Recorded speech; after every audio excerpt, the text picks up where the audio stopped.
les représentants des partenaires institutionnels de la CIL, chers invités, je voudrais remercier les responsables de la CIL pour l'honneur qui m'est fait de m'associer aux festivités marquant la célébration du cinquantenaire de CIL Côte d'Ivoire.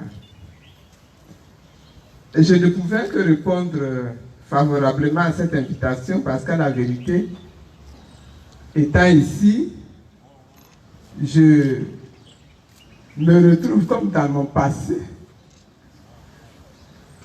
une bonne époque de mon passé. Linguiste moi-même, j'ai fréquenté cette maison de la CIL dans les années 80, 90, dans le cadre professionnel. Je voudrais féliciter la CIL et tous ses partenaires pour le travail de traduction de la Bible qui est accompli.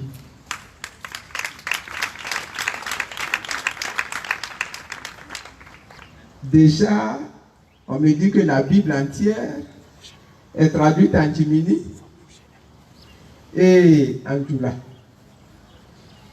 Le Nouveau Testament, quant à lui, est proposé dans plus de 18 langues ivoiriennes.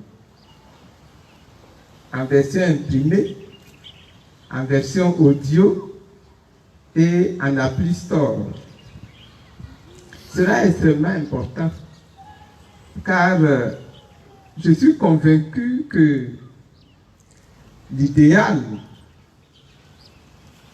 qui nous est proposé dans la Bible, c'est que l'évangile soit porté au peuple dans leur propre langue. Souvenons-nous que Dieu lui-même, à l'effusion du Saint-Esprit à la Pentecôte, s'est adressé aux populations présentes à Jérusalem dans leur langue respective. La Bible nous rapporte que ce ne sont pas les langues de feu posées sur la tête des disciples qui ont impressionné et qui ont eu l'impact que nous connaissons aujourd'hui. Mais c'est plutôt le fait que les personnes qui étaient là entendaient parler les disciples dans leur propre langue, dans leur langue respective. La langue maternelle est donc une clé pour l'efficacité de l'alphabétisation. Pour l'efficacité, de l'évangélisation. Je parle tellement d'alphabétisation que, chers amis de la CIL, depuis 50 ans, vous faites œuvre utile. Et malgré tous les écueils rencontrés, vous ne vous êtes pas détourné de votre vision. Je vous dis bravo et félicitations. Nous croyons que la Bible peut transformer les nations. La Bible, en effet, enseigne des valeurs. La Bible enseigne des principes. La Bible enseigne des lois spirituelles et même des lois naturelles. La Bible donne les clés scientifiques. La Bible donne des solutions médicales. La Bible donne des modes de gouvernance de la société, etc. Et tout cela, si c'est adopté, assimilé et pratiqué par un nombre plus grand de citoyens, vont permettre aux principes du royaume de se répandre et de transformer les nations, de transformer les intelligences, de transformer les mentalités, de transformer les cœurs. Oui, la communauté ivoirienne surtout aujourd'hui, plus qu'hier encore, les communautés ivoiriennes ont besoin de s'approprier les valeurs enseignées par l'Évangile afin d'atteindre la dimension de fils de Dieu. Oui, les institutions de l'État ont de leur côté plus que jamais intérêt à former des Ivoiriens à l'esprit transformé, à l'intelligence ouverte, à la culture redynamisée, revisitée.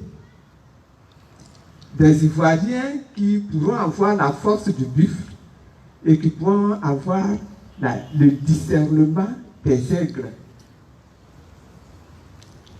La parole de Dieu, la Bible, traduite en langue, dans les mains et surtout dans le cœur des peuples, peut nous permettre d'atteindre ces objectifs-là. Pour les 50 ans à venir, je vous souhaite de continuer votre mission. Auprès de nous autres, auprès de la communauté ivoirienne. Je prie que Dieu, pour les 50 ans à venir, étende lui-même vos cordages. Pour ma part, je voudrais saisir l'opportunité de mon temps de parole là, pour proposer 2 axes de réflexion qui pourraient peut-être aider la CIL à s'ouvrir sur de nouveaux horizons. Le premier axe est celui de l'appropriation. Je sais que c'est une question qui préoccupe beaucoup la révérende Begré, Pierrette. Et je suis d'accord avec vous qu'il importe aujourd'hui qu'une plus grande frange de la population s'approprie le grand travail que vous faites. Le grand travail effectué par la CIL. Il faudrait qu'on puisse avoir un nombre de plus en plus important de personnes à apprendre à écouter, à apprendre à entendre, à apprendre à lire, à apprendre à utiliser véritablement les textes mis à disposition par la CIL. Tout à l'heure, j'écoutais notre sœur là-bas, avec son équipe, qui chantait en baoulé. Je me disais, parce que c'était l'occasion que nous avons ratée, on nous aurait distribué le texte de ce chant-là en baoulé, nous aurons suivi avec le chantre, avec le groupe, nous aurions mieux discerné, mieux compris les mots de ce chant, et nous aurons peut-être été intéressés, que notre curiosité aurait été aiguisée pour que nous puissions avoir envie de lire et de mieux comprendre ce chant-là qu'elle chantait. C'est pour ça que je me suis demandé si on ne pourrait pas acquérir une plus grande adhésion à tout ce travail-là qui est opéré par la CIL en créant peut-être des petits clubs motivés par quartier ou dans les églises qui auraient pour objectif de mettre ensemble un texte dit dans la langue. C'est des choses qui nous manquent.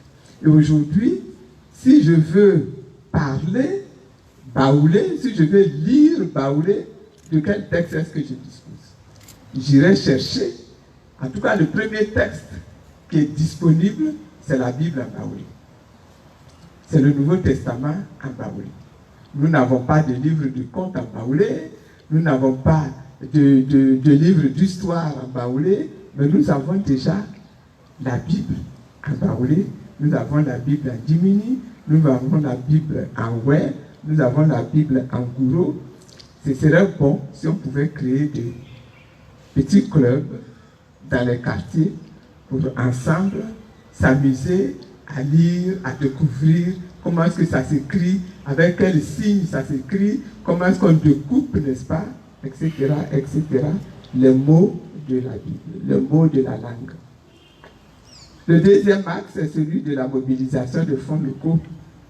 Nous le savons tous, pour l'heure, les bailleurs de fonds de la CIL sont majoritairement à l'étranger. Ou bien, Je me trompe? C'est bien ça, hein? Majoritairement à l'étranger.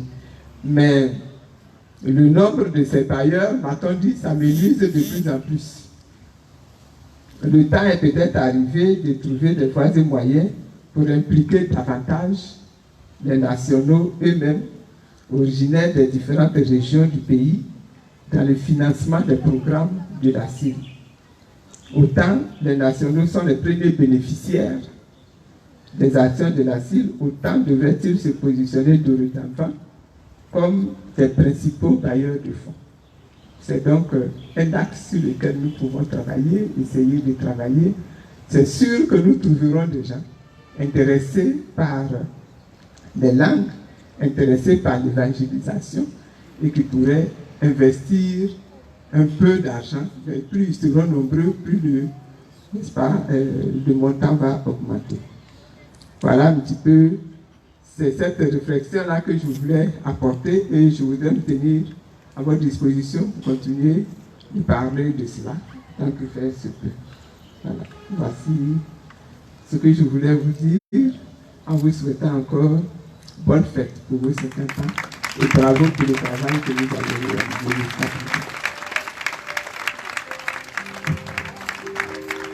Merci.